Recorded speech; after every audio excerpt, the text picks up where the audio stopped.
Sanat, doğanın sımsıcak renklerini yüreğiyle süzüp, zekasıyla yoğurup, beğenisiyle yeteneğe dönüştürme tutkusudur.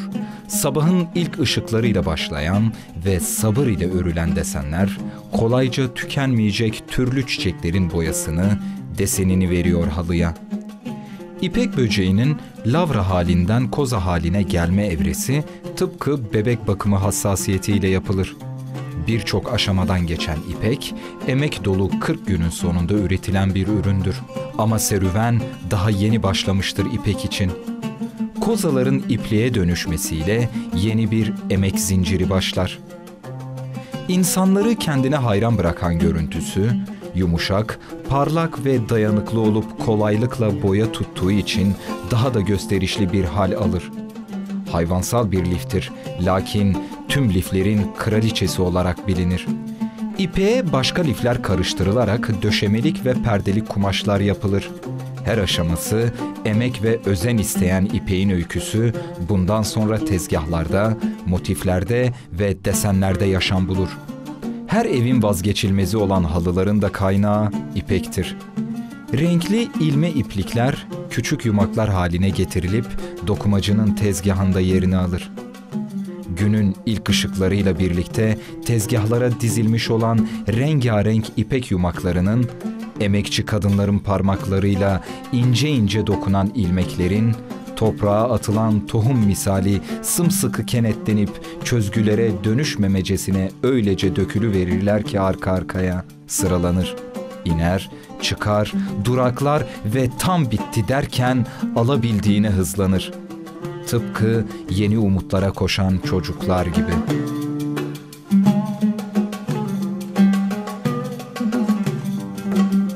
Milattan önce 6000 yılına ait dokuma parçaları bulunmuştur. Bu dokuma parçalarının bulunmasıyla dokumacılık tarihi bilinenin de ötesindedir. Dokumacılık aslında önceleri insanların temel ihtiyaçlarından biri olan barınmadan dolayı ortaya çıkmış. Önceleri insanlar keçi kılından düz dokmalar elde etmişler ve bu düz dokmaları barınmak için çadır yapımında kullanmışlar. Daha sonra yün de kullanılarak çadırın iç kısmını bölümlere ayırmak için, yani şimdiki oda şeklini vermişler ve devamında da zemin üzerine sermek için kullanılmış bu düz dokmalar.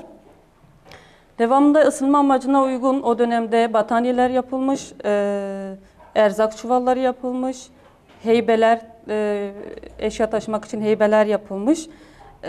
Onun devamında da insanların yerleşik hayata geçmesiyle artık dokumacılık insanların temel barınma ihtiyacından çıkmış, daha çok dekor amaçlı kullanılmaya başlanmış.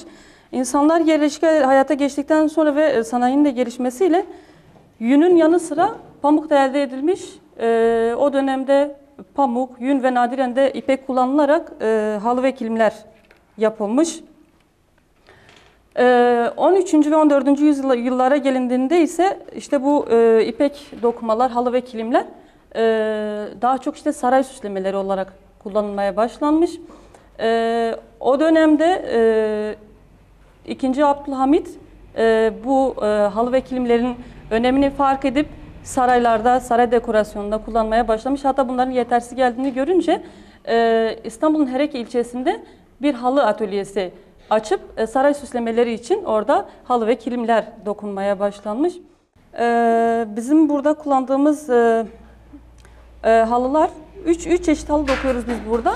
Bunların birincisi yün, yüne pamuk dediğimiz, çözgüsünde pamuk kullanılıyor. Dokumasında ise yün kullanılıyor.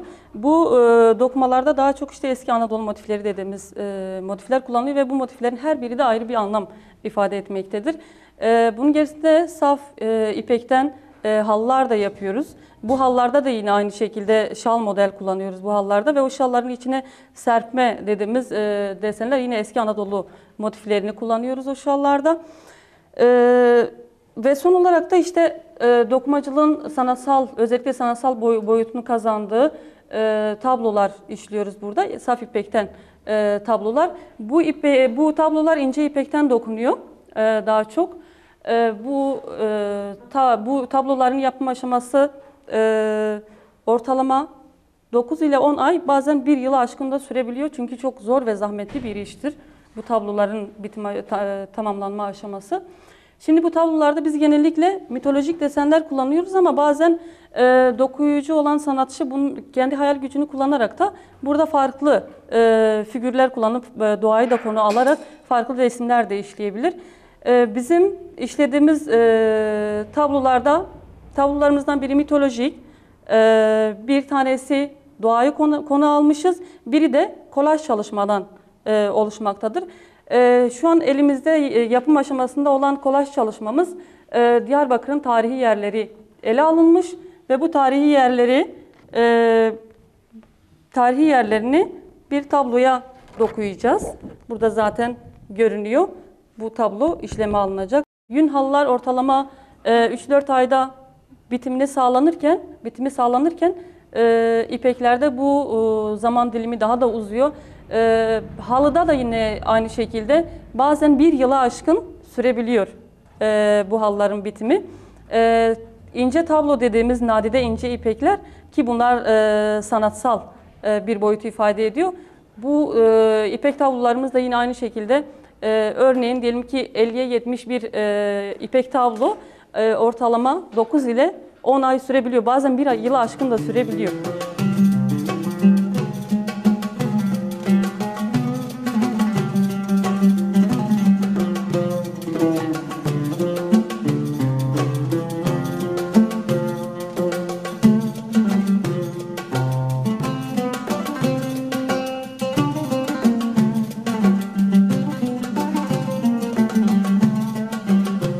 İnsanlığın tarihinden bu yana dokumacılık birçok alanda gelişim göstermiş, barınma, ısınma, çanta, duvar süsü ve heybe yapılmıştır.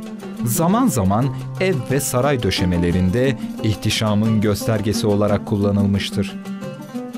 Nadir yerlerde yetişen ipek böceğinin Kürdistan'da en çok üretildiği yer Amed'in Kulp ilçesidir. Burada her yıl yaklaşık 40 ila 70 ton arası koza üretilir. Oradan elde edilen ipekler halı tezgahlarında ilmek ilmek işlenerek usta ellerde şaheserlere dönüşür. Deyimde geçen ilmek ilmek işlemek bu tezgahlardan almıştır anlamını. İşin ne kadar zahmetli olduğunu bir nebze de olsa anlamamız için.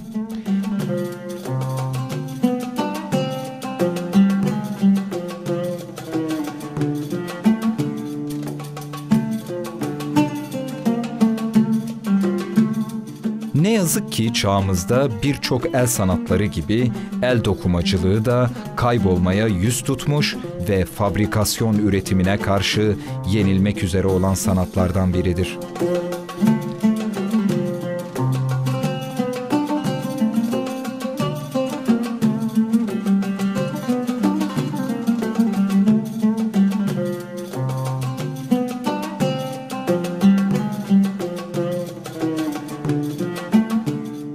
El dokumacılığında el emeğinin ve göz nurunun fazla olması, çok uzun sürmesi ve zahmetli bir uğraş olmasından dolayı daha çok sanatsal eserlerin üretimi yapılıyor. Bunların başında da ipek tablo ve süs eşyası aksesuarları gelmektedir.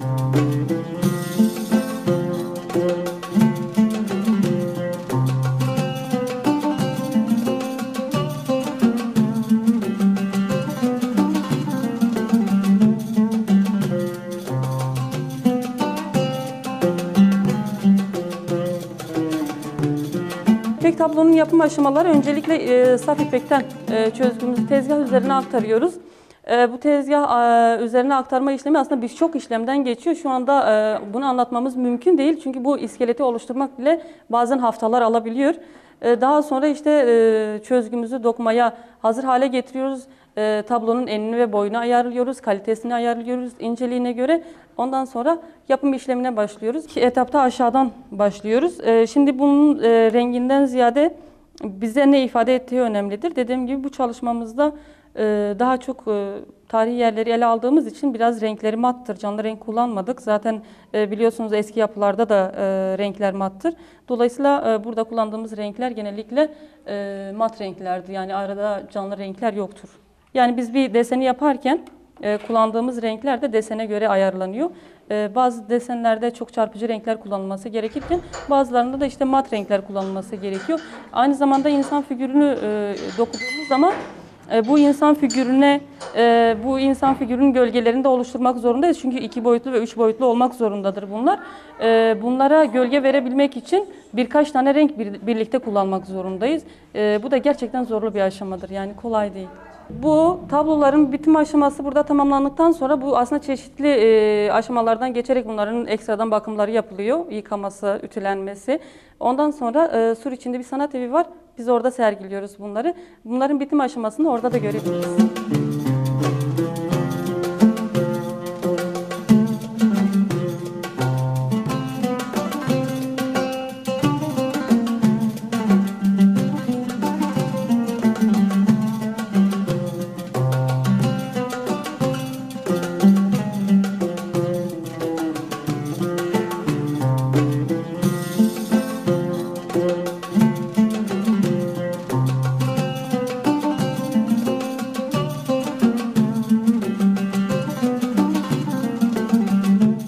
Atölye çalışmalarımızdan sonra şu anda Sanat Galerisi'ndeyiz.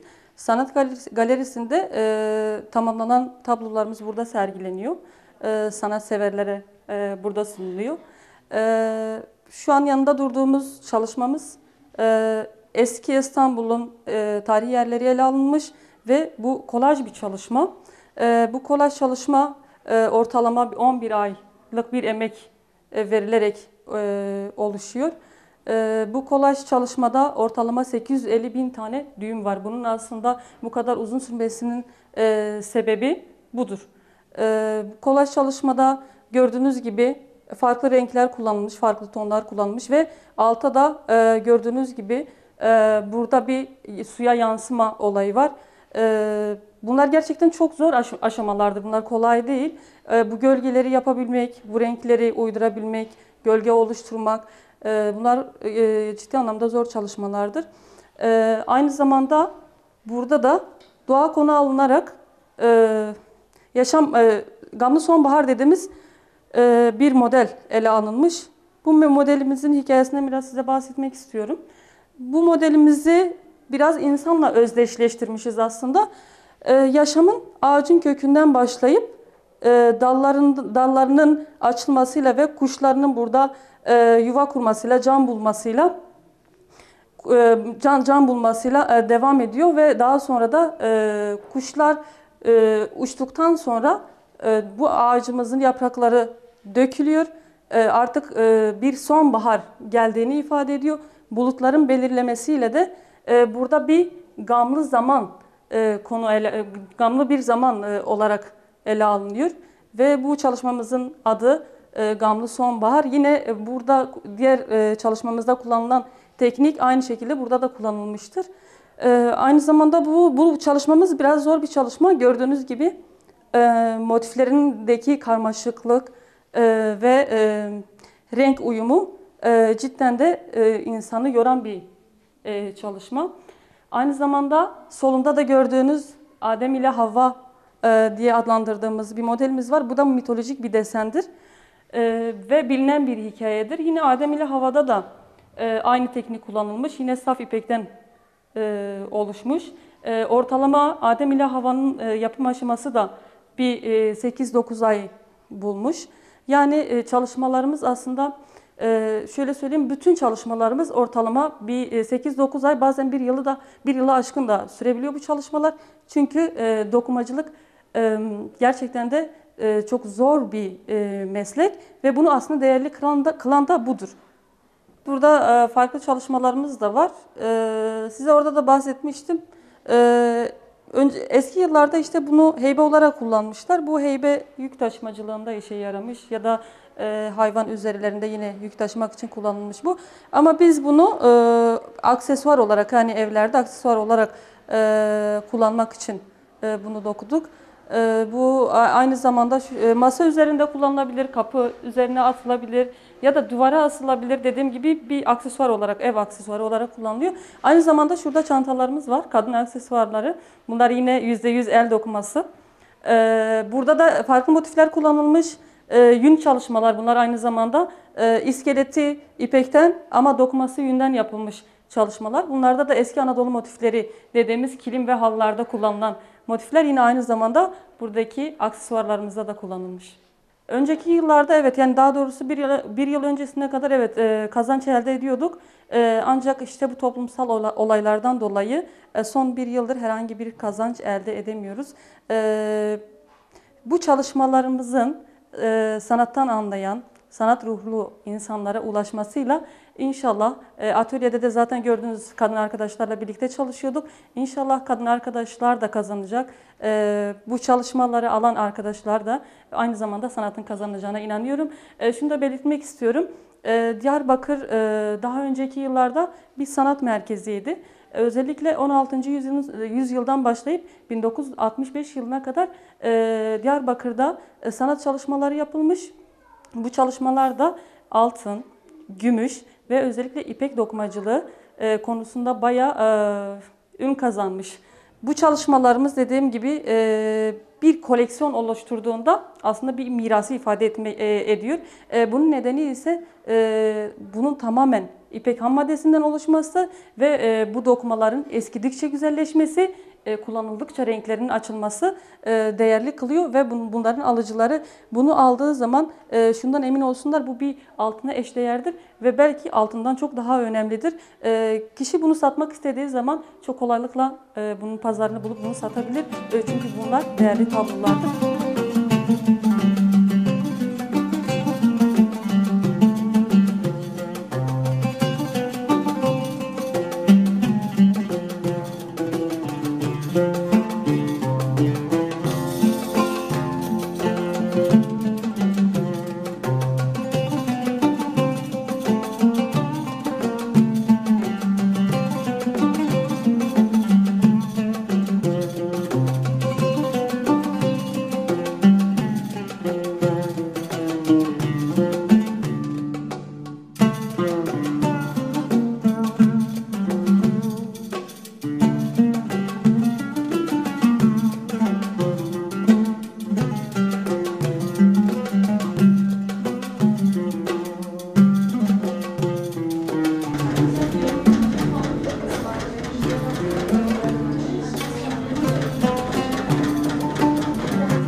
Kadının yüreğinin ta derinliğinden gelen özlem ve sevinçler ellerin dokunuşuyla anlam bulur. Çözgülerin, kemanın telleri gibi gerilen ilmekleri sıkıştırmak için kirkitin her vuruşunda insanı saran ezgilere duygularını da katarak kelebekler gibi ilmeklerden oluşan motiflerin üzerinden aşağı yukarı doğru kalkan ellerin ahenkli dansı. Karelere bölünmüş kağıtlar üzerine çizilen desenlere bakarak dokunur halı. Halıya bu güzel görüntüsünü veren sanatçının seçtiği desendir. Dokundukça renklerinde, desenlerinde sanatçının nefesi ve ellerinin sabrıyla can bulur halı. Umutlarını, neşelerini, özlemlerini ve tasalarını söyler. Ve halı sanatçının yaşamının öyküsüdür.